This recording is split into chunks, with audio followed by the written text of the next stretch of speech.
les amis. Aujourd'hui, je voudrais vous parler d'un mec petit, légèrement dégarni et teigneux. Non, Jim, je ne vais pas vous parler de moi, mais du lifté du Kremlin, le nouveau tsar de toutes les Russies, Monsieur Vladimir Vladimirovitch Poutine.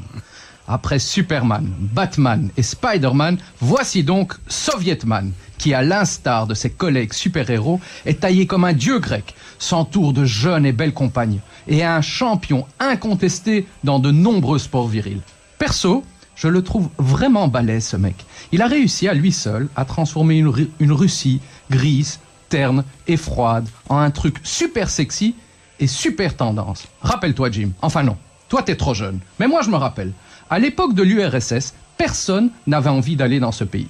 D'abord, il y avait le communisme, avec son commissariat du peuple à la sécurité d'État. Rien qu'en entendant le nom, tu te pissais dessus. Va savoir pourquoi. Mais ces mecs, pour peu que ta gueule leur plaisait pas trop, t'offraient un joyeux séjour de remise en forme au goulag. Ensuite est venu le règne des oligarques et une criminalité qui faisait passer le Chicago des années 30 pour le Club Med de Cancun. Mais maintenant que Sovietman est là, c'est fini tout ça. La Russie, c'est bling-bling à mort.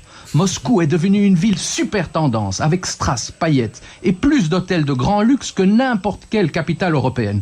La femme russe s'est émancipée et est passée du statut de babouchka avec un foulard sur la tête à celui de top modèle, grande, blonde et super sexy. Et puis le rouble, qui ne valait pas un kopek, a fait place au dieu dollar. Quand on pense qu'avant Sovietman, la Russie était dirigée par un certain Mikhail Gorbatchev, qui avait le sérieux d'une encyclopédie en 12 volumes, et pour seule fantaisie dans sa vie, une tache de vin sur la tronche, qu'ensuite est venu un certain Boris Eltsine, qui lui a été forcé d'abdiquer pour, je cite, des problèmes de santé. Tu parles, le mec était tellement beurré qu'il pissait de la vodka pure au petit déjeuner. Mais avec l'an 2000, arrive en catimini un petit inconnu, droit sorti du KGB, dont personne ne connaissait l'existence et surtout dont personne ne soupçonnait le génie. Très vite, Sovietman réussit à se faire aimer par sa population et l'amour du début a carrément fait place à de l'admiration, au point qu'après quasi 20 ans à la tête du pays, il obtient des scores électoraux qui feraient pâlir de jalousie n'importe quel dictateur africain. Et puis, comme tout super-héros, Sovietman a lui aussi un super pouvoir secret. Chez lui, c'est le don de faire disparaître tous ses ennemis.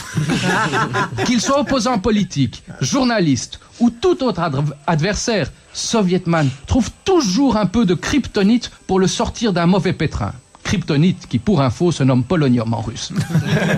Et puis, enfin, il a ce charisme du vrai leader, à qui rien ne résiste. Les résolutions de l'ONU glissent sur l'indifférence de sa cape cirée. Quand un chef d'État essaye de lui faire la leçon sur sa politique étrangère, il le bouffe tout cru. Rappelez-vous de Sarkozy en 2007, qui est sorti KO d'une réunion avec notre héros alors qu'il s'inquiétait du sort de la population tchétchène.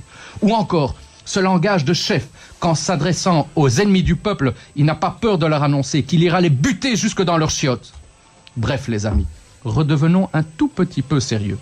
Car quand les hommes politiques, qu'ils s'appellent Poutine, Trump, Erdogan ou Chavez, se prennent pour des super-héros et commencent à ressembler à des personnages de bande dessinée, j'ai bien peur que l'histoire se termine autrement que par un happy ending. Si cette chronique vous a plu, vous pouvez me suivre sur les réseaux sociaux ou vous abonner à ma chaîne YouTube que vous pouvez liker ou commenter.